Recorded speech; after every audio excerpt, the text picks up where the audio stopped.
Hello guys, Solar Earth Signs, Virgo, Capricorn, and Taurus. Welcome dito sa aking channel.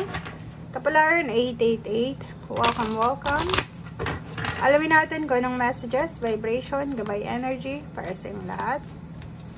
Earth Signs, Virgo, Capricorn, and Taurus. Earth Signs, Virgo, Capricorn, and Taurus.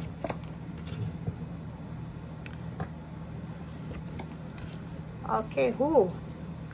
Okay guys, so meron ka ditong 3 cards. Asia, Father, and then Ships.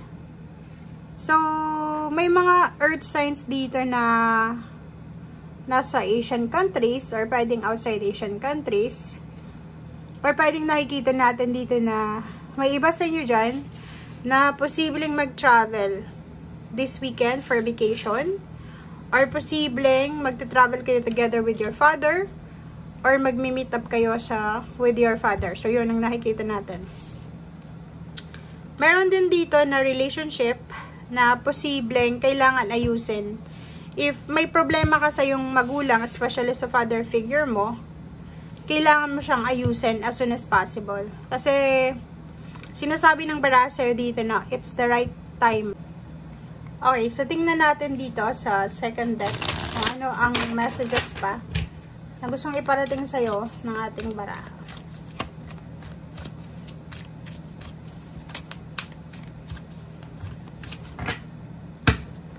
Earth signs. First card natin is 9 of Wands. Oh. Ang nakikita ko sa'yo dito, medyo pagod ka. Or pwedeng this weekend ay mapapagod ka ba? Or pagod ka na sa kung ano man ang issues na meron ka sa iyong pamilya. Especially sa father figure mo. Meron din ditong naghihintay ng travel. Like, gusto mong mag-abroad, gusto mong mag-travel sa Asian countries. Kahit nasa Asia ka, nasa Philippines ka, gusto mong mag-travel outside, pero wala pa yung papeles or naghihintay ka. And instead na maging excited ka, parang nababurnout ka sa ngayon. Parang impatience yung nakikita natin dito. Hindi ka mapakali, hindi ka masyadong excited. Pagod ka. 6 of Pentacles, wow. Pwedeng makatanggap ka ng pera sa araw na ito. It's either tulong pinansyal, or pwedeng pinadala sa'yo, or ikaw yung magbibigay. So, comment down below. So, nakikita natin dito na medyo balance sa araw na ito, yung financial mo. May mag-share. And at the same time, makakapag-share ka din ng iyong blessings. 7 of Wands, kaso lang,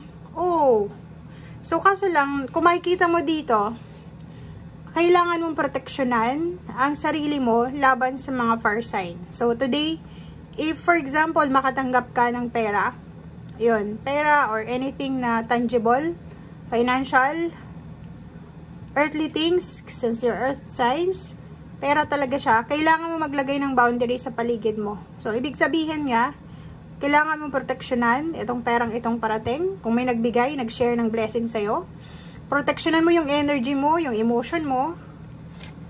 And at the same time, proteksyonan mo din yung relationship mo. Okay? Nakikita natin dito yung 9 of Cups na may posibilidad na may okasyon na isa-celebrate sa weekend na to, or may kailangan kang gawin para sa emotional peace and harmony mo. Okay? Kaso lang, medyo nagdadalawang isip ka. For example, dito lang ha, may mga iba sa inyo dyan, Earth Signs, Virgo, Capricorn, and Taurus na may nangyaring hindi maganda. It's either sa'yo or sa relationship mo, pero willing ka naman makipag-ayos. Kaso lang, para sa peace of mind, diba? Para sa peace of mind, para sa strong relationship, family life, or ganito, ganyan. Kaso lang, nagdadalawang isip ka eh. Kasi pagod na pagod ka na sa pagpapatawad, pagod ka na sa pakikipag-reconcile, tas ganun pa rin yung mangyayari. So, parang iniisip mo, wala namang napupuntahan, nag-reconcile, nagkabalikan, naayos, pero babalik din sa dati. Parang ganun. So, nakikita ko sa'yo dito na number 12 siya. Ayaw mo na kasi, parang sinasabi ng baraha na ayaw mo nang mawala sa'yo yung kung ano man itong financial success na mayroon ka. So, ang ibig sabihin niya, For example, may trabaho ka sa ngayon, may business ka sa ngayon, or dati pa, maraming mga taong naging close ka or naging close sa'yo kasi kailangan lang nila yung suporta mo. Yung 6 of Pentacles mo, or pwedeng yung 6 of Wands mo, or pwedeng yung 9 of Cups. And ngayon, parang iniisip mo na kailangan mo proteksyonan kung anong meron ka sa ngayon. Marami ka sigurong pinautang pero hindi ka binayaran. Marami kang tinulungan pero instead na i-appreciate ka, binackstab ka pa. So, yun, ang nakikita natin. So, medyo nadala ka dito. 10 of Wands, busy yung iba sa inyo dyan. Earth signs, Virgo, Capricorn, and Taurus. Sobrang busy. Nasa loob ng bahay, pwedeng luluto para sa occasion, yung iba naman, nag-shopping, yung iba naman nagbabakasyon. And nakikita ko sure dito na huwag kang mag-alala. Kasi kung ano man itong ginagawa mo sa ngayon, ay magbabago din nito. Like for example, pagod na pagod ka, sobra kang pagod sa mga obligations and duties and responsibilities mo.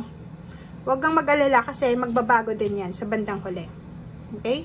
Yung relationship issues na to na paulit-ulit na lumalabas sa reading mo, Earth signs, is sinasabi ng barahan na may pagkakataon ka na mabago ito. Okay? Nasa kamay mo siya.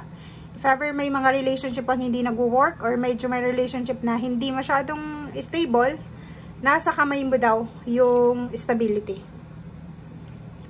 Mayroon ditong moving on. So, yung iba sa inyo dito hindi na willing makipag-ayos, mag-move on na lang siya na mag-isa. Yung iba sa inyo dito is may relocation, magta-travel, or continue pa rin kung ano yung gusto niya. Yun yung decision making niya, yun yung gagawin niya. Nakikita ko sa'yo dito, 5 of Wands, so yun, tingnan mo If ever na-involve ka sa pag-aaway, if ever involved ka sa mga hindi pagkakaunawan, misunderstanding, misconception, or ano pa man, wala, nakapag-decision ka na eh. Parang yung iba sa inyo, nakapag-decision makipag-reconcile, pero ito naman ay ibang to, nakapag-decision na siya na, okay, mag-move na lang ako, ayoko na. Parang ganun. Okay, so 5 of Cups. Nakikita ko siya dito na, yun na nga, parang hindi ka masyadong naniniwala na sa ngayon sa mga tao. Parang nawalan ka ng trust or interest, lalo na sa kapamilya mo. Kasi, yung backstabbing sa paligid mo ay sobrang famous. Diba? Magkakadugo, magkakaibigan, magkakilala. Number 3, impress. Take care yun. Take care of your money, take care of your relationship, take care of your emotion. May abundance and prosperity na parating sa buhay mo. And hindi ka dapat matakot. Diba? So, if for example, sobrang blessed ka, binabless ka ng Panginoon, and maraming mga tao yung niloloko ka, hayaan mo lang sila, lokohin ka nila, hayaan mo lang saktan ka nila, kasi may blessings na paparating para sa'yo. Okay? 3 of Pentacles, kung nag-aaral ka, i-continue mo lang yung pag-aaral mo. Kung nagne-negosyo ka, i-continue mo lang yung negosyo mo. Kung makikita mo yung 33 dito, impress, hindi ka dapat natatakot.